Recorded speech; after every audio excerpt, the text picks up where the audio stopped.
အားလုံးပဲမင်္ဂလာပါကျမရဲ့ MH Audio Book YouTube Channel လေးကနေကြိုဆိုလိုက်ပါတယ်ဒီနေ့မှာတော့စာရေးဆရာချမ်းမြေဝင်ရေးသားထားသောဂယုမဆိုင်ခြင်းအမှုပညာစာအုပ်ရဲ့အခန်း9ကိုဖတ်ပြပေးမှာဖြစ်ပါတယ်စာအုပ်လေးမစခင်ကျမရဲ့ MH Audio Book YouTube Channel လေးနဲ့ Facebook Page လေးကို Like and Subscribe နဲ့ Like and Follow လေးနှိပ်ပေးဖို့တောင်းဆိုပါရစေအခန်းကအမြဲရွေးနေရခြင်းစဉ်းစားကြည့်ခမည်းကိုသာတယောက်ကလက်ထင်ကိုတက်နက်နဲ့တေးပြီး9နာရီအတွင်း26.2 မိုင်ပြေးရမယ်မပြေးရင်ခမည်းနဲ့ခမည်းမိသားစုကိုတက်ပစ်မယ်လို့ချိန်ချောက်လာတဲ့ဆိုပါစို့အဖြစ်ဆိုးလိုက်တာလို့မထင်ဘူးလားနောက်တစ်ခေါက်ကြတော့ဒီလိုပြောင်းပြီးစဉ်းစားကြည့်မယ်အပြေးဖက်နဲ့အစ်စ်လေးနဲ့အကစားပေါင်းပြီးအစ်စ်နဲ့လာပေါင်းများစွာလေ့ကျင့်ထားတယ်ဘဝမှာပထမဆုံးသောမာရသွန်ပွဲကိုဝင်ပြိုင်ပန်းအဝင်မှာမိသားစုနဲ့တငယ်ချင်းတွေပြုံးပျော်ကြိုဆိုနေကြဘဝမှာဂုဏ်ယူစရာအကောင်းဆုံးအချိန်တစ်ခုလို့မထင်ဘူးလားဒီစိတ်ကူးနှစ်ခုကိုရှင်းကြည့်ပါ26.2 မိုင်ကတော့တူတူပဲပြေးတဲ့သူကလည်းတူတူပဲမောတာလည်းတိတ်မကွာဘူးခြေထောက်ကလည်းတီးခြေထောက်နှစ်ချောင်းပဲကိုယ်တိုင်စိတ်ပါလက်ပါရွေးပြီးဆုံးဖြတ်တဲ့အရာကြတော့ဂုံယူပီတိဖြစ်စရာမလောက်ချင်ပဲအတင်းခိုင်းလို့လုပ်တဲ့အခါကျတော့အဖြစ်ဆိုးကြီးတစ်ခုဖြစ်လာတယ်။ကိုယ်အားရှိစရာပြဿနာနဲ့နာကျင်ကြောက်လန့်စရာပြဿနာကြားမှာကြွားချမှုကတော့ကိုယ်ခံယူချက်ကိုယ့်ရဲ့တာဝန်ယူစိတ်ပဲအခြေအနေတစ်ခုကြောင့်စိတ်ထောင်းကိုကြေဖြစ်နေတဲ့ဆိုရင်များသောအားဖြင့်တကယ်အကြောင်းရင်းကဒီအခြေအနေကတော့ငါလက်ထဲကလွတ်ထွက်သွားပြီလို့ခံယူထားလို့ဖြစ်တယ်ကိုမရွေးပဲလက်ထဲကိုရောက်လာတဲ့ပြဿနာပေါ့ကိုတာဝန်မယူနိုင်တဲ့ပြဿနာအဖြစ်မြင်လို့လဲဖြစ်တယ်ဒီပြဿနာဒီဒုက္ခကိုစိတ်တိုင်းကြရွေးထားတယ်လို့ခံယူထားတဲ့အချိန်တွေဆိုရင်ခွန်အားတွေပိုရှိလာတယ်မဟုတ်လားမာရသွန်ပြေးတယ်လို့ပဲအတင်းအာဓမလောက်ခိုင်းတယ်လို့ခံစားလာရပြီဆိုရင်လူဆိုတာစိတ်ဆင်းရဲလာတာပဲရွေးချယ်မှု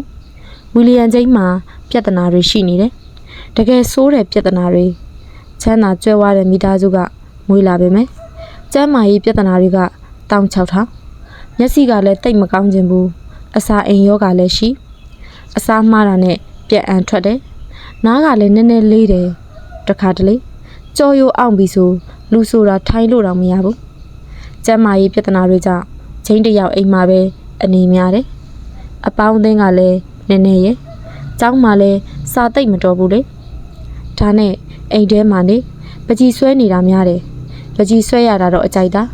သူ့ကိုယ်သူတော်တာဆိုလို့ပကြီးဆွဲတာပဲရှိတာဆိုပြီးထင်ထားတာဒါပေမဲ့တခြားသူတွေကတော့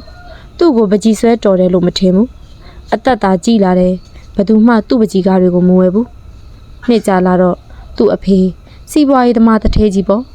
အပြစ်တင်တာတွေခံလာရတယ်ပြင်းနေဘယ်နေရာမှမတော်တဲ့ကောင်ပေါ့သူညီဟင်နရီဂျိန်းကတော့ကဘာကျော်စာရေးဆရာတယောက်ဖြစ်သွားတယ်သူညီမအဲလီဂျိန်းကလည်းစာရေးဆရာမအဖြစ်အောင်မြင်သွားတယ်ဝီလီယံတယောက်သာမိသားစုတဲ့တကောင်နဲ့တော့တိုးမယ်နောက်ဆုံးအခွင့်အရေးအနေနဲ့ဂျိန်းရဲ့အဖေကဂျိန်းကိုဆေးကြောင်းမှာထားဖို့စီစဉ်တယ်မိတ်ဆွေအဆက်အသွယ်တွေရဲ့အကူအညီနဲ့ဟားဘက်ဆေးကြောင်းကိုရအောင်ပို့တယ်နောက်ဆုံးအခွင့်အရေးပဲဆိုပြီးတော့လဲတတိပေးတယ်ဒါမအောင်မြင်ရင်တော့ကိုဘွားနဲ့ကိုပဲရာဇသံပေးတော့တာပေါ့ဟာဘတ်မှာလဲတစက်မှမပြောဘူးရဲ့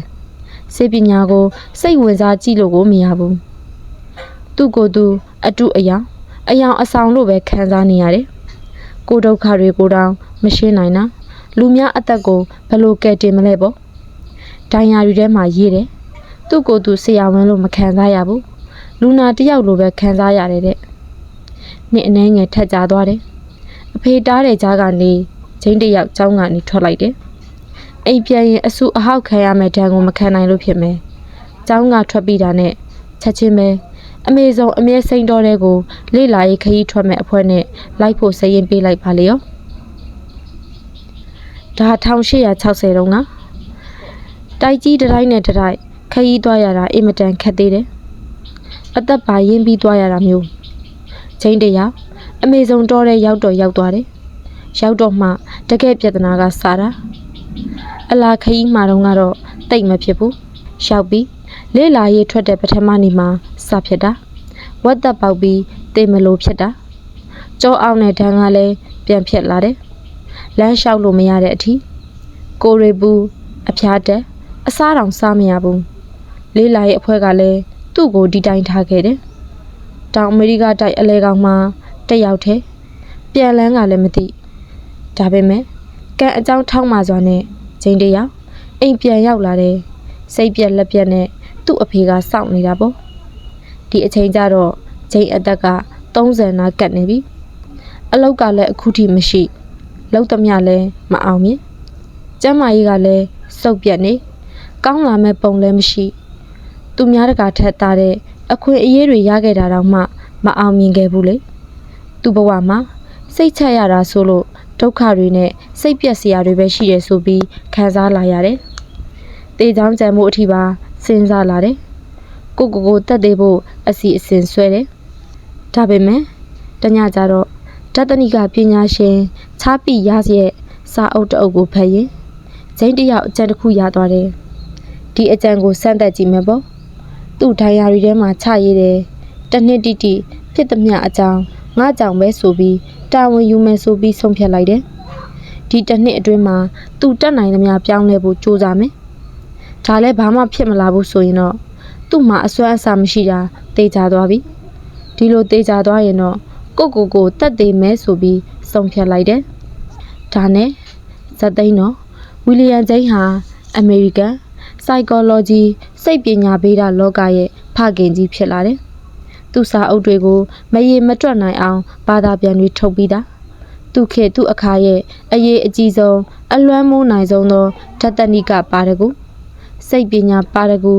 ဉာဏ်ကြီးရှည်တစ်ယောက်အဖြစ်တမိုင်းဝင်တဲ့သူတစ်ယောက်ဖြစ်သွားတယ်ဟာဘက်ကျောင်းမှာပါမောက္ခတစ်ယောက်အဖြစ်စာသင်ရတယ်အမေရိကန်နဲ့ဥရောပတခွင်ကိုလိုက်ပြီးသင်ကြားပြသပေးရတယ်အိမ်အောင်ကြပြီးကလေး9ယောက်တောင်မွေးတယ်ကလေးတွေကဟင်နရီဆိုတဲ့သားတစ်ယောက်ကပူလစ်စာဆုရှင်အောင်ဖြစ်သွားသေးတယ်ဂျိမ်းစ်ကဒီအဖြစ်အပျက်ကိုသူ့ရဲ့တဖန်ပြန်လည်မွေးဖွားခြင်းဆိုပြီးသတ်မှတ်တယ်ကိုမြင့်တင်ရမှာတတိထားမိစရာတစ်ခုရှိတယ်ကျွန်တော်တို့ဟာဘဝမှာဖြစ်လာသမျှအရာအလုံးအတွက်တာဝန်ရှိတယ်ဆိုတာပဲဘေးပယောကဘလောက်ပါကျွန်တော်တို့ရဲ့တာဝန်သာကိုရင်ဆိုင်ရမယ့်အရာတွေကိုထိမ့်ချုပ်လို့မရပါပဲဖြစ်လာတဲ့အရာတွေပေါ်မှာမြင်တဲ့အမြင်ကိုတော့ထိမ့်ချုပ်လို့ရတယ်မဟုတ်လားဘယ်လိုတုံ့ပြန်မလဲဆိုတာကိုလည်းထိမ့်ချုပ်လို့ရတယ်လေကျွန်တော်တို့တတိထားမိသည်ဖြစ်စေတတိမထားမိသည်ဖြစ်စေကြုံရသမျှအတွေ့အကြုံတွေအားလုံးဟာကိုယ့်ကြောင့်သာဖြစ်တယ်ဘဝမှာကြုံရသမျှတွေကိုဘယ်လိုမြင်မလဲဆိုတာကိုယ့်တာဝန်ပဲမဟုတ်လားမမြင်ချင်အောင်စောင့်နေတာဟာလဲကျွန်တော်တို့ရဲ့ဆုံးဖြတ်ချက်ပဲလေလမ်းလျှောက်နေတော့ကိုဘတ်စကားဝင်တိုက်သွားရင်တော့ကို့မှာပဲတာဝန်ရှိတယ်ဒီအတွေ့အကြုံကိုဘယ်လိုမြင်မလဲဘယ်လိုတုံ့ပြန်မလဲဆိုတာကိုယ့်ရဲ့တာဝန်ပဲမဟုတ်လားကျွန်တော်တို့ရဲ့စိတ်ထဲမှာဖြစ်နေတာတွေကျွန်တော်တို့အပေါ်မှာတက်ရောက်လာတဲ့အဖြစ်အပျက်တွေအားလုံးဟာကြိုက်မကြိုက်ကျွန်တော်တို့နဲ့ပတ်သက်နေတယ်ဖြစ်သမျှအကြောင်းကိုကျွန်တော်တို့ဟာအမြဲတမ်းသုံးသပ်နေတယ်ဘယ်လိုတန်ဖိုးထားမှုတွေနဲ့မြင်မလဲဘာပေတံတွေနဲ့တိုင်းမလဲဆိုတာကိုအမြဲတမ်းရွေးနေရတယ်တခါတလေအဖြစ်အပျက်တစ်ခုတည်းကကျွန်တော်တို့ရဲ့တန်ဖိုးပေတံတွေပေါ်မူတည်ပြီးကောင်းရင်ကောင်းမယ်ဆိုးရင်ဆိုးမယ်ပြောချင်တာကတော့ကျွန်တော်တို့ဟာအမြဲတမ်းတစ်ခုခုကိုရွေးနေရတယ်အမြဲတမ်းဒါကြောင့်ဘာကိုမှဂယုမဆိုင်ဖို့မဖြစ်နိုင်တာပေါ့တစ်ခုခုကိုတော့ဂယုဆိုင်အလေးထားရမယ်မဟုတ်လားဘယ်ခွေးမှလူမထင်ဘူးဟဲ့တောက်ဂယုမဆိုင်ဘူးကွာဆိုတာကတစ်ခုခုကိုတောက်ဂယုဆိုင်နေလို့ပဲတကယ်မိကုံကတော့ဘယ်အရာကိုအရေးလုံးမလဲဆိုတာပဲလုံသမျှအရာတွေဟာဘာတန်မိုးတွေကိုအခြေခံထားတယ်လဲ ဘယ်ပေတံတွေနဲ့တိုင်းမလဲကောင်းတဲ့တန်မိုးတွေဆိုတာသိကြလားတိုင်းတာမှုတွေကရောမှန်ကန်ရဲ့လားတာဝန်နဲ့ခွန်အားယူမိုင်အချိန်ငယ်တုန်းကအွန်လိုင်းပေါ်မှာရေးဘူးတယ်အတွေ့အခေါ်ပညာရှင်ကြီးတယောက်ကပြောဘူးတယ်ခန္ဓာကြီးကျယ်တဲ့စွမ်းအားတွေနဲ့အတူကြီးလေးတဲ့တာဝန်တွေတွဲပါလာတဲ့ရေးတုန်းကတော့ဖတ်လို့ကောင်းမှကောင်းဘသူပြောတဲ့စကားလဲဆိုတာတော့မမှတ်မိဘူးရဲ့ ဘသူပြောမှန်းမသိပေမဲ့ထက်ရေးလိုက်တယ်ဆရာကြီးလေတန်းပေါက်တာကို10 မိနစ်လောက်ကြာတော့ကျွန်တော်စောင်းပါအောင်မှာတယောက်ကကွန်မန့်ဝင်ပေးသွားတယ်ခမည်းပြောတဲ့အတွေးခေါ်ပညာရှင်ကြီးကပင့်ကူလူသားစပိုက်ဒါမန်ရုပ်ရှင်တွေကပီတာပါကာရဲ့ဦးလေးပြတေရောခန္ဓာကြီးကျယ်တဲ့စွမ်းအားတွေနဲ့အတူကြီးလေးတဲ့တာဝန်တွေတွဲပါလာတယ်ပီတာပါကာရဲ့ဦးလေးမသိခင်နောက်ဆုံးပြောသွားတဲ့စကားပီတာလွတ်ပေးလိုက်တဲ့လူဆိုးကသူ့ကိုတတ်သွားတာကားလမ်းမပေါ်မှာအဲ့ဒီအတွေးခေါ်ပညာရှင်ကြီးပေါ့တော်တော်များများဒီစကားကိုကြားဘူးကြတာခဏခဏလေးပြောပြတဲ့စကားမျိုးပြောလိုက်ရင်အင်မတန်လေးနဲ့တလူလူခံစားရတယ်မဟုတ်လားတကယ်ကတော့ကျွန်တော်တို့အားလုံးတီးပြီးသားပဲကိုပြန်ပြောပြနေတာပါစွမ်းအင်တွေနောက်မှာတာဝန်တွေရှိတယ်မှန်ပါတယ်ဒါပေမဲ့ဒီထက်ကောင်းတဲ့စကားရှိသေးတယ်စောစောကစကားကိုပဲပြောင်းပြန်လှန်လိုက်ကြီးလေးတဲ့တာဝန်တွေနောက်မှာခန္ဓာကြီးကျယ်တဲ့စွမ်းအားတွေပါလာတယ်ဘဝမှာတာဝန်ယူမှုတွေများလာလေကျွန်တော်တို့ရဲ့လှုပ်ဆောင်ရေးစွမ်းအားတွေပိုတက်လာလေပဲအခက်အခဲတွေကိုတာဝန်ယူမှုတွေဟာဖြည့်ရှင်းဖို့ခြေလှမ်းစာတာဖြစ်တယ်ကျွန်တော်သိတဲ့လူတစ်ယောက်ရှိတယ်သူ့ပြဿနာကဒီလိုသူကအရင်နည်းနည်းပူတယ်ဒီတော့အရက်ပူလို့သူ့ကိုမိန်းကလေးတွေကသဘောမကျတာလို့တက်အကောက်ချက်ချထားတယ်သူကပညာလည်းတက်တယ်သဘောလည်းကောင်းရုပ်ကလည်းမဆိုးဘူးရဲ့ဒါပေမဲ့သူ့အရက်ကြောင့်ဒီတသက်ရီးစားမရတော့ဘူးလို့တထိချယုံထားတာသူ့ကိုယ်သူအရက်ပူတာကိုပဲစိတ်ဆွဲနေတော့မိန်းကလေးတွေနဲ့လည်းတိတ်မတွေ့ပြဘူးတွဲပြတဲ့မိန်းကလေးတွေလည်းရှိတော့ရှိပါတယ်ဒါပေမဲ့မိန်းကလေးကတခုခုပြောလိုက်ရင်ဒီမိန်းမတော့ငါအရက်ပူတာကိုစောင့်ပြောနေပြီလို့ပဲထင်တယ်ငါကိုမကြိုက်တော့တော့ဘူးဆိုပြီးစိတ်ဓာတ်ကကျနေပြီတကယ်ကသူ့ကိုအထိနာစေမဲ့ခံယူချက်ကိုသူကိုယ်တိုင်ပဲရွေးလိုက်တာမဟုတ်လားအရက်ရှိတဲ့ယောက်ျားများဒီသာရီးစားရမည်ဆိုပြီးဒီတော့ဘာလို့အဆင်မပြေဘူးလေဒီလိုခံယူချက်တန်ဖိုးအမှားတွေဟာကိုယ့်ရဲ့ခွန်အားကိုစုပ်ယုပ်စေတယ်တော်တော်ဆိုးတဲ့ပြဿနာတွေလည်းဖြစ်စေတယ်အရက်ရှိသောသူများသာရှိသည့်ကဘာတွင်ငါသည်သာအရက်ပူလှသည်ဆိုတဲ့အမြင်ဒီထက်ကောင်းတဲ့တန်ဖိုးတွေအများကြီးရဲ့ငါကိုအရှိအတိုင်းချစ်နိုင်တဲ့မိန်းကလေးမျိုးကိုရှာမဲဆိုတဲ့စိတ်မျိုးပေါ့လူသားမှုပေါ်အခြေခံတဲ့တန်ဖိုးမျိုးဒါပေမဲ့ဒီလိုတန်ဖိုးမျိုးတွေကြတော့သူမရွေးဘူးလေသူကိုယ်သူရွေးစရာတွေရှိမှန်းအောင်သိပုံမရဘူးဒီတော့သူ့ပြဿနာဟာသူ့ကြောင့်ဖြစ်လာတာပဲမဟုတ်လားတိမတိဒီပြဿနာဟာသူ့ရဲ့တာဝန်သာဖြစ်တယ်ကျွန်တော်ဘာမှမတတ်နိုင်ဘူးဗျာဆိုင်ကစပွဲတို့ရှေ့မှာညီးတယ်ကျွန်တော်ဘာမှလုပ်လို့မရဘူးလေမိန်းမတွေကိုကအလှအပရုပ်ရည်ကိုပဲကြည့်တာကျွန်တော်ကိုဘယ်သူမှကြိုက်မှာမဟုတ်ဘူးအားနေရင်ကိုပဲပြန်တနာတောက်တလွဲခံယူချက်နဲ့တိမ်လေးပဲတွေးတတ်တဲ့ဒီလိုယောက်ျားကိုမကြိုက်တာမိန်းကလေးအားလုံးရဲ့အပြစ်ပေါ့လေဟုတ်ပါလူတော်တော်များများကပြဿနာတွေကိုတာဝန်မယူချင်ကြဘူးဒါဘာကြောင့်လဲတာဝန်ယူလိုက်ရင်ဖြစ်လာမဲ့အရာတွေကကိုယ့်အပြစ်တွေဖြစ်သွားမယ်ဆိုပြီးစိုးရိမ်နေကြတာကိုတာဝန်နဲ့အပြစ်ဆိုတာတွဲနေတတ်တယ်ဒါပေမဲ့တာဝန်နဲ့အပြစ်ဆိုတာတူတော့မတူဘူးလေခမားကိုကားနဲ့ဝင်တိုက်မိရင်ကျွန်တော်မှအပြစ်ရှိတယ်ဥပဒေအရတာဝန်အရပြန်ရောပေးဖို့တာဝန်ရှိတယ်မတော်တဆတိုက်မိရင်တော့ကျွန်တော်မှတာဝန်ရှိတယ်မဟုတ်လားလူပန်ဝင်းချင်းမှာအပြစ်ဆိုတာဒါပဲကိုတောက်တလွဲလုပ်ရင်ဖြည့်ရှင်းဖို့တာဝန်ရှိကိုရှိတယ်ဒီလိုပဲဖြစ်ရမယ်ဒါပေမဲ့ကျွန်တော်တို့အပြစ်မဟုတ်တဲ့အရာတွေဆိုရင်ရောကိုအပြစ်မဟုတ်ဘဲကိုတာဝန်ယူရမယ့်အရာတွေဆိုရင်ဘယ်လိုလုပ်မလဲဥပမာလူတစ်ယောက်ကမွေးစာကလေးတစ်ယောက်ကိုအိမ်ရှိမှလာပစ်သွားတယ်ဆိုပါစို့ဒီကလေးကိုလာထားသွားတာကိုအပြစ်တော့မဟုတ်ဘူးဒါပေမဲ့ဒီကလေးကကိုတာဝန်ဖြစ်သွားပြီဘာလို့ရမလဲဆိုတာဆုံးဖြတ်ရတော့မယ်ဘလို့ပဲဆုံးဖြတ်မွေးစားဖို့လူများကိုပေးလိုက်ဖို့မတိကျင်အောင်စောင့်နေဖို့စတဲ့ပြဿနာတွေကရောက်လာတော့မယ်ကိုဆုံးဖြတ်ချက်ကြောင့်ဖြစ်လာမယ့်ပြဿနာတွေဒီပြဿနာတွေအကုန်လုံးက ကိုတာဝန်ဖြစ်သွားပြီတရားသူကြီးလိုပဲအမှုဆိုတာရွေးလို့ရတာမဟုတ်ဘူးလေတရားရုံးမှာအမှုတစ်ခုတက်လာရင်တရားသူကြီးဟာအပြစ်ကျူးလွန်တဲ့သူလည်းမဟုတ်ဘူးတက်သေးလည်းမဟုတ်ဘူးဆိုင်လည်းမဆိုင်ဘူးဒါပေမဲ့တာဝန်အပြစ်ရှိသွားပြီအပြစ်ရှိမရှိဘယ်ပေတန်းနဲ့တိုင်းမလဲဆိုတဲ့တာဝန်ကိုပခုံးပေါ်ထမ်းရပြီကိုကြောင့်မဟုတ်သောပြဿနာတွေကိုတာဝန်ယူရတာတွေအများကြီးလူဖြစ်ရခြင်းရဲ့အကျိုးပေါ့တာဝန်နဲ့အပြစ်နှစ်ခုကိုတိတ်တိတ်ချာချာကွဲပြားအောင်ကြည့်လို့ရတယ်အပြစ်ဆိုတာအတိတ်ကအရာတာဝန်ဆိုတာအနာဂတ်မှာဖြစ်လာမယ့်အရာအပြစ်ဆိုတာလောက်ခဲ့တာတစ်ခုခုကြောင့်အပြစ်ဖြစ်လာတာတာဝန်ဆိုတာကိုယ်အခုဆုံးဖြတ်ချက်ကြောင့်ဖြစ်လာမှာ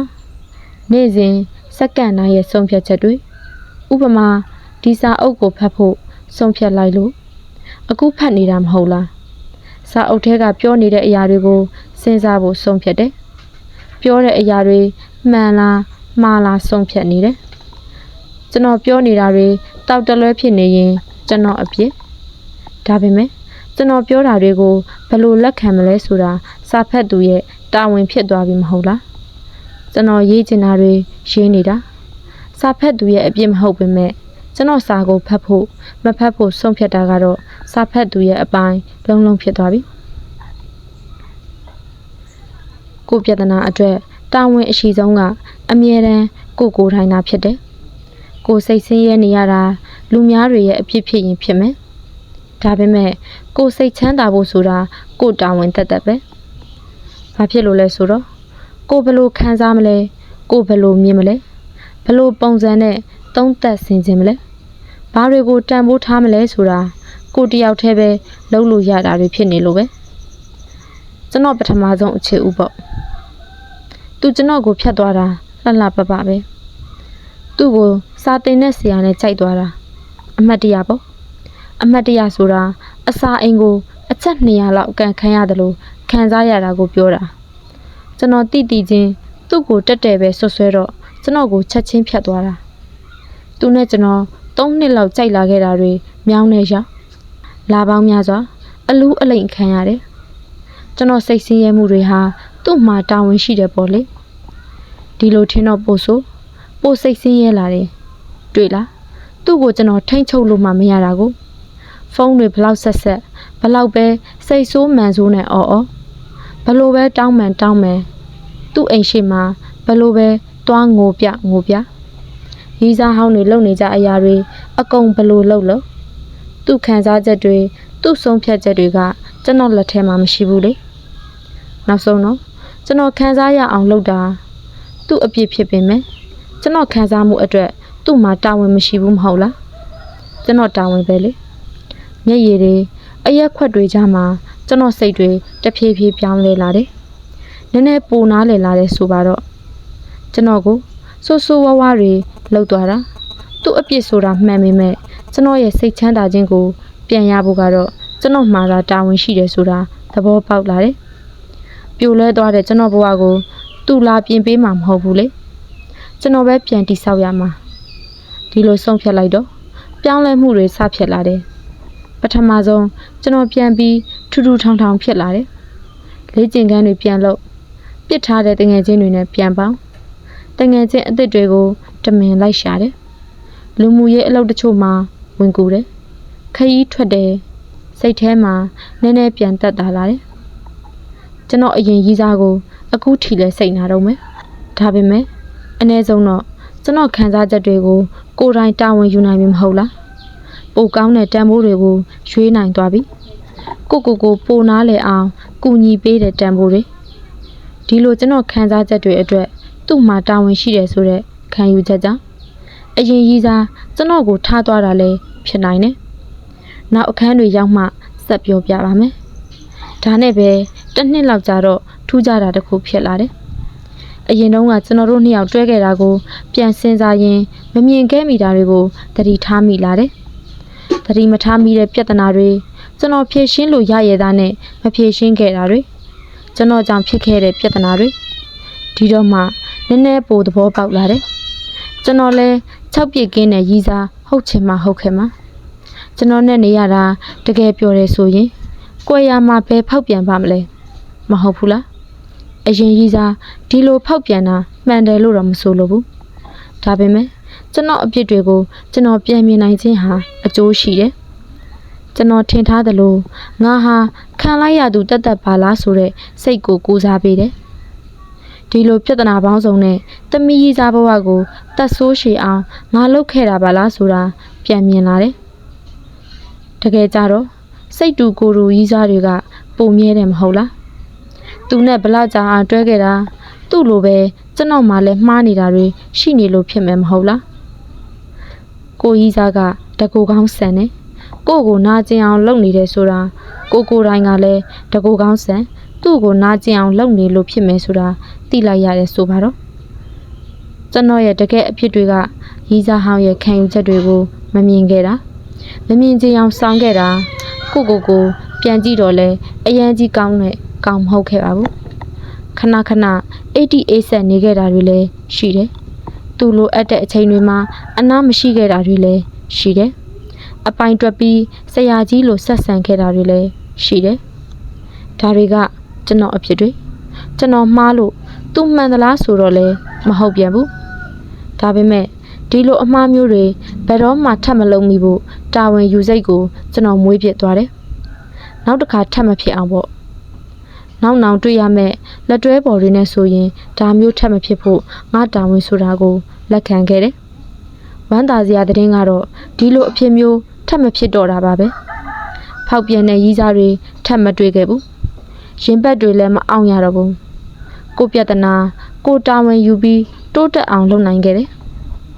ရီးစားဟောင်းတဲ့တုန်းကပြဿနာတွေဟာကျွန်တော်တာဝန်မကင်းဘူးဆိုတာကိုလက်ခံ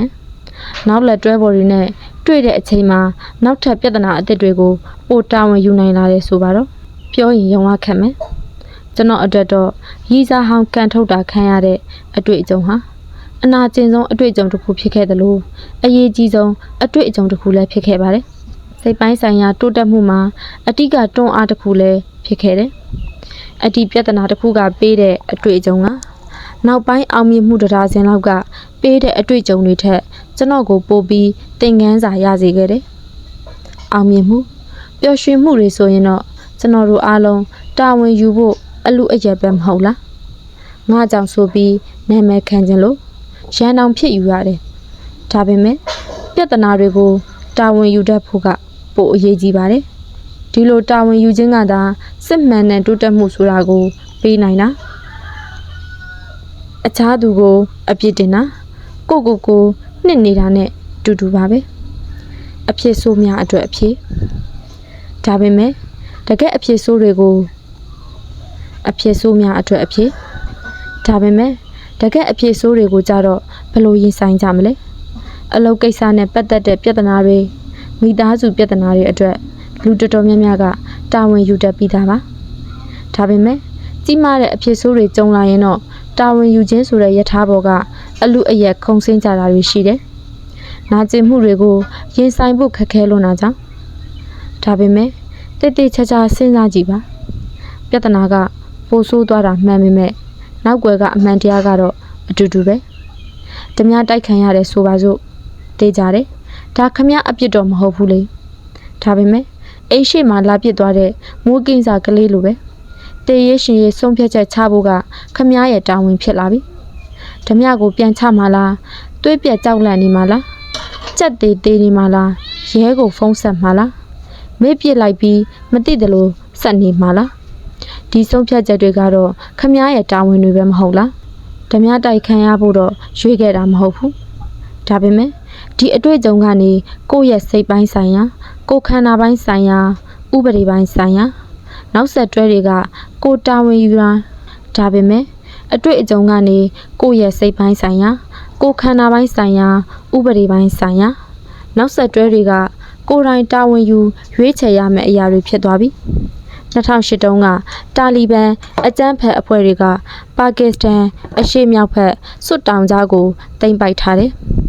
သူတို့ရဲ့ဘာသာရေးဆွမ်းရောက်ပြည့်ညက်ချက်တွေနဲ့ထိန်းချုပ်တယ် TV မကြည့်ရဘူးရုပ်ရှင်မကြည့်ရဘူးယောက်ျားအဖော်မပါပဲဗန်မိန်ကလေးမှအိမ်ပြင်မထွက်ရဘူး မိန်းကလေးတွေကျောင်းလုံးဝမတက်ရဘူး2009ခုနှစ်ကြတော့အသက်17နှစ်ပဲရှိသေးတယ်မာလာလာယူစပ်ဆိုင်ဆိုတဲ့ကလေးမကကျောင်းတက်ဖို့ပိတ်ပင်ခြင်းကိုစာပြီးကန့်ကွက်လာတယ်သူ့အသက်မိသားစုအသက်ကိုရင်းပြီးကျောင်းကိုဆက်သွားတယ်အနီးနားမြို့တွေကတွေ့ဆုံပွဲတွေကိုလည်းတွားတယ်အွန်လိုင်းမှာလည်းရေးတယ်ငါရဲ့ပညာသင်ခွင့်ကိုဘာကြောင့်တာလီဘန်တွေကပိတ်ပင်ထားတာလဲ2012ခုနှစ်မှာမာလာလာဘတ်စကားနဲ့ကျောင်းကနေအိမ်ကိုအပြန်ကားပေါ်မှာမျက်နှာကိုတနက်နဲ့အပြစ်ခံရတယ်မျက်နှာဖုံးနဲ့တာလီဘန်တကောင်ကကားပေါ်တက်ပြီးမိတာမာလာလာဆိုတာဘာလို့လဲပြောခုချက်ချင်းမပြောရင်တစည်းလုံးပြစ်တတ်မယ်မာလာလာကချက်ချင်းပဲမာလာလာဆိုတာကျမပါဆိုပြီးဖြေတယ်ဖြေဖို့ဆုံးဖြတ်တာကအံ့ဩစရာပဲဖြေအပြီးမှာတာလီဘန်ကောင်ကမာလာလာမျက်နှာကိုတခြားခရီးသည်တွေရှိမှတနက်နဲ့ပြစ်တာမာလာလာတယောက်တိတ်မလို့ဖြစ်ပြီးတတိလက်သွားတယ်ကိုမာဝင်သွားတယ်တာလီဘန်အဖွဲ့ကအများသိအောင်ကြေညာတယ်မာလာလာအသက်မသေးခဲ့ရင်သူတို့ပြန်လာပြီးမာလာလာရဲ့တမိသားစုလုံးကိုတပ်ပစ်မယ်ပေါ့ဒီနေ့မာလာလာအသက်ရှင်နေတော့မယ်အယောင်ရဆုံးစာရေးဆရာမတယောက်ဖြစ်နေပြီဖိနှိပ်ခံအမျိုးသမီးတွေအတွက်မမမတ်မတ်ရက်တည်ပြီးရေးသားပြောဆိုနေတော့မယ်2014မှာငြိမ်းချမ်းရေးအတွက်နိုဘယ်ဆုကိုပေးအပ်ခြင်းခံရတယ်သူ့မျက်နှာကိုတနက်နဲ့ပစ်ခြင်းဟာသူ့ကိုပိုတတိရှိသွားစေတယ်လို့ထောက်ခံအားပေးမဲ့သူတွေလည်းပိုတိုးသွားစေတယ်မဟုတ်လားကျမ်းပေါ်လှည့်ချပြီးကျမဘာမှမတတ်နိုင်ဘူးကျမမှာရွေးချယ်စရာဘာမှမရှိပါဘူးလို့ပြောရတာတော့ပိုလွယ်မှအမှန်ပဲသူရွေးချင်လို့ရွေးလို့ရတဲ့ဆုံးဖြတ်ချက်တွေပေါ့ဒါပေမဲ့မာလာလာကတော့ဒါတွေနဲ့ဆန့်ကျင်ဘက်ဆုံးဖြတ်ချက်ကိုရွေးခဲ့တယ်မဟုတ်လားလွန်ခဲ့သောနှစ်အနည်းငယ်ကဒီအကြောင်းတွေကိုကျွန်တော်အွန်လိုင်းမှာရေးပြီးတင်သေးတယ်ကျွန်တော်စာတွေကိုဖတ်ပြီးလူတစ်ယောက်ကကျွန်တော်ကိုပြောသွားတယ်ကျွန်တော်ဟာကိုချင်းမစားတတ်တဲ့သူဒုက္ခအစစ်ကိုတကယ်နားမလည်တဲ့သူဘဝရဲ့ပြဿနာအစစ်တွေကိုမသိတဲ့သူလို့ပြောတယ်ရေးတဲ့သူရဲ့သားကရင်တိုက်မှုဖြစ်ပြီးဆုံးသွားတာဒီအဖြစ်ဆိုးကြောင့်သူ့မှာစိတ်ဆင်းရဲရတယ်ဒီစိတ်ဆင်းရဲမှုကိုကျွန်တော်ကနားမလည်ဘူးလို့ဆွဆွဲတယ်သားတစ်ယောက်လုံးဆုံးရှုံးရလို့ယူမတက်ခံစားရတာအပြစ်လားမင်းသိပ်မရိုင်းနဲ့ဆိုပြီးပြောသွားတယ်ဘဝမှာအဆိုးဆုံးသောဒုက္ခတွေကတစ်ခုကိုသူခံစားနေရတယ်ဆိုတာညင်းစရာမရှိပါဘူးသူ့ရဲ့သားဒီလိုအဖြစ်ဆိုးမျိုးကြုံရတာသူရွေးချယ်တဲ့ကံကြမ္မာတော့ဘယ်ဟုတ်မလဲသူ့အပြစ်လည်းလုံးဝမရှိပါဘူးဒါပေမဲ့သူ့ရဲ့ခံစားချက်ယုံကြည်ချက်အပြုတ်မှုတွေအကုန်လုံးအတွက်တော့သူ့မှာတာဝန်ရှိတော့မယ်ဆုံးရှုံးမှုကိုဘယ်လိုရင်ဆိုင်မလဲဆိုတာသူ့ဆုံးဖြတ်ချက်နာကျင်မှုဆိုတာကျွန်တော်တို့အကုန်ခံစားရမှာပဲလေဒီနာကျင်မှုရဲ့အဓိပ္ပာယ်ကိုတော့ကျွန်တော်တို့ကိုယ်တိုင်ပဲသတ်မှတ်ရမှာငါမှဘာမှရွေးစရာမရှိဘူးငါသားကိုပြန်လိုချင်တာပဲတည်တယ်ဆိုတာဟာလဲရွေးချယ်မှုတစ်ခုပဲမဟုတ်လားဒီအဖြစ်ဆိုးကြောင့်ဖြစ်လာတဲ့ရွေးစရာတွေတဲကတစ်ခုကိုရွေးလိုက်တာပဲ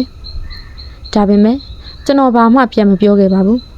ကြောက်လန့်တကြားဖြစ်နေတာနဲ့တင်ကြက်သေးသေးနေတာငါဘာမှမသိပဲရှောက်ပြောနေတာဒုက္ခတော့ရောက်ပြီလူတွေကိုစိတ်ဆိုးအောင်တမင်ပြောသလိုဖြစ်နေပြီကျွန်တော်အလုပ်ရဲ့တွေ့နေကြပြဿနာတစ်ခုပေါ့ကျွန်တော်ကိုယ်တိုင်ရွေးတဲ့ဒုက္ခပဲဆိုပါတော့ကျွန်တော်မှာတာဝန်အပြည့်ရှိတဲ့ပြဿနာလေးဆဆချင်းတော့တော်တော်စိတ်မကောင်းဖြစ်သွားတယ်ခဏကြာတော့စိတ်ကတိုးလာတယ်ငါမှမွေးထားတဲ့တားယောက်ျားလေးမရှိတာနဲ့ငါကဒုက္ခကိုနားမလည်ဘူးဆိုတာဘာသဘောလဲဘာမှမဆိုင်ဘူးဒါပေမဲ့ကျွန်တော်စိတ်ကိုထိန်းနေကျွန်တော်အကြံဉာဏ်ကိုကိုယ်တိုင်ပြန်သုံးသပ်ကြည့်တယ်ကျွန်တော်မှရွေးစရာပြဿနာနှစ်ခုရှိပြီအဲ့ဒီလူနဲ့အပြိုင်မင်းကပိုခံစားဘူးတယ်ငါကပိုခံစားဘူးတယ်ဆိုပြီးပြိုင်မလားဒါမှမဟုတ်ဒီထက်ကောင်းတဲ့ပြဿနာကိုရွှေ့မလား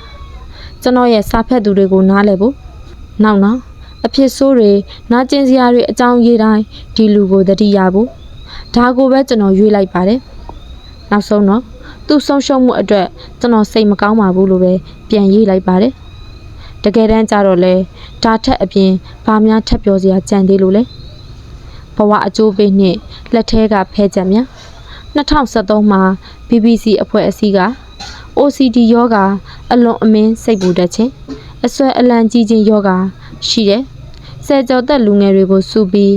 စိတ်ပညာရှင်တွေနဲ့စမ်းသပ်ကုသမှုတွေလုပ်တယ်သူတို့ရဲ့စိတ်အဆွဲတွေမကောင်းတဲ့စိုးရိမ်စိတ်တွေကိုကြော်ဖြတ်နိုင်ဖို့အီမိုဂန်ဆိုတဲ့ကောင်မလေးကတိတ်ဆိတ်ပူတတ်တယ်လမ်းသွားရင်တွေ့သမျှစပွဲနန်းရံမျက်နှာပြင်တွေအကုန်လုံးကိုလက်နဲ့ပုတ်လိုက်ရမှာအဲ့ဒီလိုမလုပ်ရရင်သူ့မိသားစုအကုန်လုံးအသေးစိုးနဲ့တေမဲဆိုတဲ့စိုးရိမ်စိတ်ကအမြဲရှိနေတာဂျော့ဆိုတဲ့ကောင်လေးကြတော့လက်ဆွဲနှုတ်ဆက်ရင်လက်နှစ်ဖက်စလုံးနဲ့နှုတ်ဆက်မှာဘာပဲလုပ်လို့လက်နှစ်ဖက်ခြေနှစ်ဖက်လုံးနဲ့ပြိုင်တူမလုပ်ရရင်အယူတစ်ပိုင်းလိုပဲကြောင်6ချားတွေဖြစ်တယ်ဂျက်ဆိုတဲ့ကောင်လေးလည်းရှိသေးတယ်ဘက်တီးရီးယားပိုးမွှားတွေကိုအသေးကြောက်တာအိမ်ထဲကအိမ်ပြင်ထွက်ဖို့လက်အိတ်ချစ်အိတ်အပြည့်ဝေးရတယ်ရေကိုမတောက်ခင်ထပ်ပြီးကြိုရတယ်ကိုယ်တိုင်ပြင်ထားဆေးကြောထားတဲ့အစာအသောက်ကိုပဲစားတယ် OCD ယောဂဆိုတာအင်မတန်ဆိုးတဲ့ယောဂထဲမှာပါတယ်မျိုးရိုးလိုက်တဲ့ယောဂကုလို့မရဘူးတက်နိုင်သလောက်ထိမ့်ချုပ်လို့ပဲရတယ်ဒီယောဂကိုထိမ့်ချုပ်ဖို့အဓိကတော့ချက်ကကိုတန်မိုးထားအရေးထားတဲ့အရာတွေကိုရွေးဖို့ဖြစ်နေတယ်စိတ်ပညာရှင်တွေပထမဆုံးသုံးတဲ့နည်းလမ်းကဒီလိုသူတို့ကြောက်တဲ့အရာတွေကိုလက်ခံခိုင်းတာဥပမာအီမိုဂန်အတွက်တွေးသမျှမျက်နှာပြင်တိုင်းကိုလက်နဲ့မပုတ်လိုက်ရရင်သူ့မိသားစုအသေးစိုးနဲ့တေးမာကိုအမြဲတမ်းကြောက်နေတဲ့စိတ်ကြီးရှိနေတယ်စိတ်ပညာရှင်တွေသုံးတဲ့နည်းကအီမိုဂန်အနေနဲ့သူ့မိသားစုတကယ်တေးခြင်းလဲတေးမယ်ဆိုတာကိုလက်ခံခိုင်းတာတေးသွားလဲသူ့ဘာမှလုပ်လို့မရဘူးဆိုတာကိုလက်ခံခိုင်းတယ်ကြော့ဆိုရင်လဲအရာရာကိုနှစ်ဖက်ညီဖို့စူးစမ်းနေရတာကြောင်6ချားဖြစ်ရတာထက်ပိုပြီးဆိုးတယ်ဆိုတာကိုလက်ခံခိုင်းတယ်ချက်ကိုကြတော့မင်းဘာပဲလုပ်လို့ဘလောက်စူးစမ်းဘက်တီးရီးယားပိုးမွှားတွေကတော့နေရာတိုင်းမှာရှိအောင်မှာပဲဆိုတာကိုလက်ခံခိုင်းတယ်ဒီနည်းလမ်းရဲ့အဓိကရည်ရွယ်ချက်ကတော့ဒီကလေးတွေတန်ဖိုးထားကြောက်ရွံ့နေတဲ့အရာတွေဟာအတိတ်ပဲမဲ့တဲ့အရာတွေဖြစ်တယ်ဆိုတာကိုလက်ခံလာအောင်လုပ်ဖို့ပဲနောက်တစ်ဆင့်ကြတော့စောစောကစိုးရိမ်စိတ်တွေထက်ပိုအရေးကြီးတဲ့တန်ဖိုးအသစ်တွေကိုရွှေ့ခိုင်းတာဂျော့ဆိုရင်သူ့တငယ်ချင်းတွေမိသားစုတွေရှေ့မှာလူသားမှန်တယောက်လိုပဲနေခြင်းနဲ့အီမိုဂန်ကြတော့သူ့စိတ်ခံစားချက်သူ့အတွေးတွေကိုပြန်ပြီးထိတ်ချုပ်ရင်းပျော်ရွှင်မှုဆိုတာကိုပြန်လိုခြင်းနဲ့ချက်ကတော့အိမ်အပြင်မှာကြောင်6ချားတွေမဖြစ်ဘဲကြကြနေခြင်းနဲ့ဒီတန်ဖိုးအသစ်တွေကိုသတ်မှတ်ပြီးသူတို့တက်နိုင်တဲ့လောက်စူးစမ်းကြတယ်တန်ဖိုးအသစ်တွေကိုရဖို့အတွက်အကြောက်တရားတွေကိုရင်ဆိုင်ဖို့စူးစမ်းတယ်မျက်ရည်တွေကျတယ်အော်ဟစ်ပြီးငိုကြတယ်အခက်အခဲဒုက္ခပေါင်းစုံတွေ့တယ်ဒါပေမဲ့ဒီစမ်းသပ်မှုအပြီးမှာတိုးတက်မှုတွေကိုလည်းရသွားကြတယ်အီမိုဂန်တယောက်တွေ့သမျှစပွဲတွေနန်းရံတွေကိုလိုက်ပုတ်เสียမလို့တော့ဘူးသူကပြောတယ်ကျမစိတ်ထဲမှာတော့မကောင်းဆိုးဝါးတွေကရှိနေတော့မယ်ဒါပေမဲ့အရင်လောက်တော့သူတို့မဆူညံတော့ဘူးကြော့ဆိုရင်လေမိနစ်20နာရီဝက်လောက်လက်နှစ်ဖက်စလုံးခြေနှစ်ဖက်စလုံးပြိုင်တူမသုံးပဲနေတတ်ပြီချက်ကတော့အတိုးတက်ဆုံးပဲစားတောက်ဆိုင်ကခွက်နေတောင်ရွေးတောက်ဖို့တတိရှိသွားပြီချက်ကပြောတယ်ဒီဘဝကိုကျွန်တော်ရွေးတာမဟုတ်ဘူးဒီယောဂါကိုလည်းကျွန်တော်မရွေးခဲ့ဘူးဒါပေမဲ့ဒီဘဝမှာဒီယောဂါနဲ့ဘယ်လိုနေရမလဲဆိုတဲ့နီးလန်းကိုတော့ကျွန်တော်ရွေးဖို့လိုတယ်လူတော်တော်များများဟာဒီလိုယောဂါမျိုးအားနဲ့ချက်မျိုးတွေနဲ့လူဖြစ်လာပြီဆိုရင်ကျွန်တော်တို့ဘဝဟာတန်ဖိုးမဲ့သွားပြီလို့ခံစားတတ်ကြတယ်ဘာမှလုပ်လို့မရဘူးဆိုပြီးစိတ်လျှော့တတ်ကြတယ်ဒီလိုဘဝမျိုးရောက်တာငါကြောင့်မှမဟုတ်တာမတတ်နိုင်ဘူးလို့စဉ်းစားတယ်ဟုတ်ပါတယ်သူတို့ကြောင့်တော့မဟုတ်ဘူးဒါပေမဲ့သူတို့မှာတာဝန်ကတော့ရှိသေးပဲကျွန်တော်ငယ်ငယ်ကကောလိပ်ကျောင်းမှာတော့ငါပေါ့ပိုကာဖဲဆော့တာကိုအယူမှုဖြစ်သေးတယ်ပတ်စံတွေဘာတွေနိုင်နေတစ်နှစ်လောက်အသေးအတန်ဆော့လိုက်သေးတယ်ဒါပေမဲ့ဒေါ်လာထောင်နဲ့ချီအရှုံးအနိုင်တွေကိုကျွန်တော်မခံနိုင်လို့ရက်လိုက်တာရေရှည်ပတ်စံရှာလို့ကောင်းတဲ့အလုပ်လည်းမဟုတ်ဘူးလေပိုကာဆော့တဲ့အချိန်တုန်းကအတွေ့အကြုံတွေကကျွန်တော်ကိုအမြင့်အသစ်တွေပေးသွားတယ်ပိုကာဖဲကစားနည်းရဲ့တကက်အသက်ကကံတရားမဟုတ်ဘူးနည်းနည်းတော့ကံကောင်းဖို့လိုတာပေါ့ဒါပေမဲ့တကယ်ပွဲရှည်လာပြီဆိုရင်ကံတရားကတိတ်အေးမပါတော့ဘူးရဲ့ဖဲမကောင်းတဲ့သူကလည်းဖဲကောင်းတဲ့သူကိုနိုင်အောင်ဆော့လို့ရတယ် ကံကောင်းတဲ့သူကတော့နိုင်ဖို့ပိုများတာပေါ့လေဒါပေမဲ့နောက်ဆုံးတော့တကယ်နိုင်သွားတဲ့သူကဘယ်သူလဲခေါ်မလားလိုက်မလားပြေးမလားပတ်စံထတ်တိုးမလားဖျက်ချောင်မလားစသည်ဖြင့်ဆုံးဖြတ်ချက်အမှန်တွေစက်တိုက်ချသွားနိုင်တဲ့သူမဟုတ်လားဘဝကိုလည်းကျွန်တော်ဒီလိုပဲမြင်တယ်ကျွန်တော်တို့လက်ထဲမှာတော့ဖဲချက်တွေကပါလာပြီးသားလူတချို့ကတော့ပို့ပြီးဖဲကောင်းခြင်းဘဝကိုလည်းကျွန်တော်ဒီလိုပဲမြင်တယ်ကျွန်တော်တို့လက်ထဲမှာတော့ဖဲချက်တွေကပါလာပြီးသားတချို့လူတွေကပို့ပြီးဖဲကောင်းခြင်းကောင်းမယ်တချို့ကတော့တောက်တလွဲဖဲတွေဘဝကိုလည်းကျွန်တော်ဒီလိုပဲမြင်တယ်ကျွန်တော်တို့လက်ထဲမှာတော့ဖက်ချက်တွေကပါလာပြီးသားတချို့လူတွေကပို့ပြီးဖဲကောင်းခြင်းကောင်းမယ်တချို့ကတော့တောက်တလဲဖဲတွေကြီးပဲချခြင်းကြမယ်တကယ်ကစားပွဲဆိုတာဒီဖဲချက်တွေကိုဘယ်လိုသုံးမလဲဘယ်လိုစွတ်စွန်ဆဆာကစားကွက်တွေသုံးမလဲဆိုတဲ့အပေါ်မှာပဲမူတည်တယ်မဟုတ်လားအကောင်ဆုံးဆုံးဖြတ်ချက်တွေကိုချနိုင်သူတွေဒါနောက်ဆုံးမှာတကယ်နိုင်သွားတဲ့သူတွေဖြစ်လာတယ်သူတို့ဟာဖဲအကောင်ဆုံးသူတွေတော့ဖြစ်ချင်မှာဖြစ်မယ်မွေးရပါစိတ်ပိုင်းဆိုင်ရာဝေဒနာကိုယ်ခန္ဓာပိုင်းဆိုင်ရာယောဂါတွေပါလာသူတွေရှိတယ်သူတို့ဟာဖဲမကောင်းတဲ့သူတွေလို့ပေါ့မကောင်းတာသူတို့အပြစ်မဟုတ်ဘူးအရက်ပူလို့ရီးစားမရဘူးလို့ထင်တဲ့သူလို့ဓမြတိုက်ခံရတဲ့သူလို့ပါပဲဒါပေမဲ့တာဝန်ကတော့ရှိသေးပဲဒီအားနည်းချက်တွေကြားမှာဘလို့ဆက်ကစားမလဲဆိုတာငယ်ဘဝတခြားအချိန်နေစိုးခဲ့တဲ့သူတွေရှိတယ်အနိုင်ကျင့်ခံရတဲ့သူတွေလည်းရှိတယ်စိတ်ပိုင်းဆိုင်ရာကိုယ်ပိုင်းဆိုင်ရာစီးပွားပိုင်းဆိုင်ရာနေရာတကာမှာမတရားလောက်ခံရတဲ့သူတွေလည်းရှိတာပဲဒါပေမဲ့ဒီအခက်အခဲတွေကြားမှာဆက်ပြီးရှေ့ဆက်ဖို့ကတော့သူတို့မှာတာဝန်ရှိတော့မယ်ရိုးရိုးသားသားပဲပြောကြပါစို့စောစောကပြောတဲ့စိတ်ကျမ်းမာရေးမကောင်းတဲ့သူတွေစိတ်ကြယောဂရှိတဲ့သူတွေကိုတက်သေးခြင်းတဲ့သူတွေ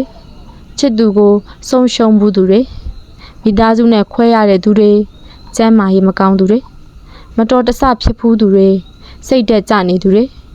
ဒီလူတွေအားလုံးကိုအခန်းတစ်ခန်းထဲမှာစုပြီးခေါ်မယ်ဆိုရင်ရှိသမျှလူအကုန်ခေါ်ထားမှာပဲရမယ်ဘဝကိုဖျက်ဆီးနေတဲ့လူတိုင်းအမာရွတ်တော်ရှိကြတာပဲမဟုတ်လားတချို့လူတွေရဲ့ဒုက္ခတွေကပိုကြီးတာတော့အမှန်ပါပဲအဆိုးဆုံးအခြေအနေတွေနဲ့ကြုံရသူတွေလည်းရှိပါတယ်ဒါပေမဲ့ဘလို့ပဲစိတ်မကောင်းဖြစ်ဖြစ်ဘလောက်ပဲကြောက်ဖို့ကောင်းကောင်းဘလောက်ပဲလက်မခံခြင်းမဲ့အမှန်တရားကတော့မပြောင်းလဲပါတဦးတယောက်ချင်းမှာတော့တာဝန်ဆိုတဲ့ဒီညီမျှခြင်းကအကျုံးဝင်စေပါပဲဒုက္ခတဲ့ယောဂတာဝန်နဲ့အပြစ်ဆိုတာကိုနားလည်မှုကြောင့်တချို့လူတွေဟာသူများကိုအပြစ်ပုံချတတ်တဲ့စိတ်တွေပိုများလာတယ်တာဝန်ယူမှုဆိုတဲ့အရာကိုလူများကောင်းပေါ်ပြစ်တင်လိုက်ရတာကိုအရသာတွေ့သူတွေလည်းရှိတယ်ကိုမှန်တယ်လို့ခံစားရတာကိုအင်တာနက်နဲ့ဆိုရှယ်မီဒီယာကြောင့်အပြစ်ပုံချရတာအင်မတန်လွယ်တာတော့အမှန်ပဲအသေးဆုံးသောပစ္စည်းကွေးပြဿနာကအစအဖွဲ့အစည်းတစ်ခုခုပေါ့လူတစ်ယောက်ယောက်ပေါ်ကိုအပြစ်ပုံချရတာကိုနှစ်သက်ဆွဲလန်းလာကြတာဒီလိုလုံးမှမိုက်တယ်ဆိုပြီးထင်တာတွေတောင်ရှိသေးမတရားဘူးဟဲ့ဆိုပြီးလူပုံအလယ်မှာငိုချင်းချမှာလူအများဂယုဆိုင်မှုကျင်နာတနာမှုကိုရတယ်ဆိုပြီးထင်လာကြတယ်ထာဝရဒုက္ခတဲ့ကြီးတွေဖြစ်လေလူဂယုဆိုင်ခံရလေဆိုပြီးထင်တဲ့သူတွေရှိလာတယ်ဒုက္ခတဲ့ယောဂဟာအထက်မှာရောအောက်မှာပါကူးဆက်နေပြီစင်ရမရွေချမ်းသာမရွေအကုန်အဖျားတက်နေကြပြီကျွန်တော်ထင်တယ်ဒီခေတ်ကာလဟာလူသမိုင်းမှာရှာပါပဲဘယ်အလွှာကိုကြည့်ငါတို့သာဒုက္ခတွေတွေပါဆိုပြီးဝိုင်းអော်နေကြတာဒီလိုပြောနေရတာကိုသဘောတွေ့နေကြတာဒုက္ခတွေယောဂရဲ့တကယ်ပြဿနာအစစ်ကဘာလဲဆိုတော့အမှန်တကယ်ဒုက္ခခံနေရတဲ့သူတွေကိုမြင်ဖို့ခက်လာတာပဲလူတိုင်းကဒုက္ခတွေပါဆိုပြီးဝိုင်းអော်လေးတကယ်ဒုက္ခရောက်နေတဲ့သူတွေမှိမ့်မိန်သွားလေပဲမဟုတ်လားဒီယောဂဟာကြာလာတော့ဆွဲသွားမှာငါမှန်နေငါ့ကိုဝိုင်းအနိုင်ကျင့်နေသူတွေသာမှားတာဆိုတဲ့စိတ်ကကြာတော့တာယာမှုတစ်ခုဖြစ်လာတယ်ဒါမတရားဘူးဟဲ့ငါပြောသလိုလုံးမှတရားမယ်ဆိုတဲ့စိတ်ကြီးဝင်မှုကိုကြိုက်လာတယ်ဘေးကဝိုင်းပို့ပေးသူတွေကလည်းအများသားဒါပေမဲ့ ဒီမိုကရေစီဆိုတဲ့အရာလွတ်လပ်မှုဆိုတဲ့အရာကိုလိုချင်ရင်ကိုနဲ့အမြင်မတူသူတွေကိုလည်းလိုချင်မှရမယ်မဟုတ်လားတော်တော်များများကဒါကိုမေ့သွားကြပြီကျွန်တော်တို့ရဲ့စစ်ပွဲတွေကိုတိတ်တိတ်ချာချာရွေးဖို့လိုတယ်ရန်သူကိုလည်းနားလည်ဖို့စ조사ရအောင်မယ်ကိုနဲ့သဘောထားချင်းမတိုက်ဆိုင်သူကိုလည်းဝက်လုံးနဲ့ပက်ရမ်းနေလို့မရဘူးဆိုရှယ်မီဒီယာကိုလည်းချင့်ယုံမှရမယ်ရိုးသားမှုပွင့်လင်းမှုစဉ်းစားဆင်ခြင်မှုစတဲ့တန်ဖိုးကိုပို့ပြီးအရေးထားဖို့လိုတယ်အမျက်မှန်ခြင်းစိတ်လက်စားချေမှုအတနာခံလိုမှုစတဲ့တန်ဖိုးအမှားတွေကိုထိန်းဖို့လိုပါတယ်စူညံပွဲလောရိုက်နေတဲ့ဒီနေ့ပတ်ဝန်းကျင်မှာတန်ဖိုးအမှန်တွေကိုရှာရတာကောက်ရိုးပုံနဲ့ရောက်နေတယ်လို့ဖြစ်နေတယ်အရှုံးပေးလို့တော့မဖြစ်ပြန်ဘူးတည်ငြိမ်တဲ့လူပတ်ဝန်းကျင်ကိုတိဆောက်ဖို့တာဝန်ယူတဲ့စိတ်ကိုမွေးပြီးအပြစ်တင်ခြင်းစိတ်ကိုလျှော့မှဖြစ်မယ်လေနီးမရှိပါကျွန်တော်ကိုလူတွေကမေးတယ်ဟုတ်ပြီဒါပေမဲ့ဘယ်လိုလုပ်မလဲကျမတန်မိုးထားတဲ့အရာတွေကအမားတွေဆိုတာလက်ခံပါတယ်ကိုအခွင့်ထူးခံကြီးဖြစ်နေတာလဲသိတယ်ဒါကိုဘယ်လိုပြောင်းလဲရမှာလဲ Star Wars တဲကရိုထပြောသလိုပဲလှုပ်ချင်လို့မလှုပ်ချင်နေစူးစမ်းနေုံနဲ့တော့မထူဘူးနေ့တိုင်းမိနစ်တိုင်းစက္ကန့်တိုင်းဘာတွေကိုဂရုစိုက်ရမယ်ဆိုတာရွေးနေရတယ်မဟုတ်လားပြောင်းလဲခြင်းရင်တခြားတစ်ခုခုကိုဂရုစိုက်လိုက်ပါရှင်းပါတယ်လွယ်တော့မလွယ်ဘူးဘာလို့မလွယ်တာလဲပြောင်းလဲခါစမှာတော့ကိုစိတ်အားငယ်မယ်ရှက်မယ်ကြောက်မယ်အပေါင်းအသင်းတွေစိတ်ဆိုးခြင်းဆိုမယ်အယူလိုကြည့်ခြင်းကြည့်မယ်ကိုတောက်ကယူဆိုင်တာတွေပြောင်းသွားပြီဆိုတာနဲ့ဘေးထွက်အကျိုးတွေကတော့လာမှာပဲရှင်းပါတယ်အရန်ခတ်တာပဲရှိတာဘေးထွက်အကျိုးတချို့ကိုကြည့်ရအောင်ပထမတစ်ချက်ကဇဝေဇဝါဖြစ်လာတာပဲငါတကယ်ဒါကိုစက်မလုပ်ရတော့ဘူးလားဟုတ်ကောဟုတ်ရဲ့လားကိုအမြဲတမ်းအဖက်လောက်လာတဲ့အရာတခုကိုလက်လွတ်ဖို့ဆိုတာဘယ်လွယ်ပါမလဲစံတဝါဝရေအမှားအမှန်ကိုလည်းသိမှာမဟုတ်ဘူးဒါပေမဲ့ဒါစိုးရိမ်စရာမဟုတ်ဘူးဖြစ်မှာပဲနောက်တစ်ခုကကိုအရှုံးသမားလို့မြင်တယ်ကိုတစ်သက်လုံးမှာဘဝကိုဒီပေထံအဟောင်းနဲ့ပဲတိုင်းခဲ့တာမဟုတ်လားအခုမှနောက်အစ်စ်တစ်ခုနဲ့ပြောင်းတိုင်းတော့အရင်လိုအထင်ကြီးစိတ်တွေဘဝင်မြင့်စိတ်တွေရှိခြင်းမှရှိတော့မယ်ငါအသုံးမကျဘူးလို့ထင်လာမယ်ဒါလည်းပုံမှန်ပဲခံရတာတော့ခက်တာပေါ့ညှင်းပယ်မှုတွေကိုလည်းတေချာပေါက်တွေ့တော့မယ်ကိုပတ်သက်ခဲ့သမျှတွေဟာအရင်ကခံယူချက်တွေကြောင့်ပတ်သက်ခဲ့တာဖြစ်ဖို့များတယ်ဒါတွေကိုပြောင်းလဲပြစ်လိုက်ရင်ပတ်သက်ကြောင်းတွေလည်းအကုန်ထိခိုက်မှာပဲလေပညာသင်တာကိုပါတီသွားတာထက်ပိုတန်မိုးထားတတ်လာရင်အိမ်တော်မှုဘဝကိုရီးစားထဲလဲတွဲတာထက်ပိုတန်မိုးထားတတ်လာရင်အလုပ်ကိုပတ်စံထက်ပိုတန်မိုးထားတတ်လာရင်ပတ်သက်ခဲ့သမျှတွေကပြောင်းလဲသွားတဲ့ကိုဝိုင်းပြီးကန်ထုတ်ကြတော့မှာဒါလည်းအထီတော့နားမယ်တန်မိုးထားတဲ့အရာတွေကိုအစ်စ်တပံရွေးချယ်ပြီးဆိုရင်အနာကိုအရက်ပြန်လောင်းတယ်လို့ဖြစ်မှာပဲကိုခွန်အားကိုစွမ်းအင်ကိုအချိန်ကြီးကိုခွန်အားကိုစွမ်းအင်ကိုအချိန်တွေကိုသုံးဖို့တန်တဲ့တန်မိုးအစ်စ်တွေကိုရွေးရမယ်ဒီလိုရွေးနေရင်နဲ့အတားအဆီးတွေဖျားယောင်းသွေးဆောင်မှုတွေထပ်တွေ့အောင်မယ်မတိချမှုတွေဝေဝါးမှုတွေအပြည့်နဲ့ဆက်လျှောက်ရမယ်မတိချမှုတွေဝေဝါးမှုတွေအပြည့်နဲ့ဆက်လျှောက်ရမယ်ဒါပေမဲ့ဒါဟာကောင်းသောလမ်းဖြစ်တယ်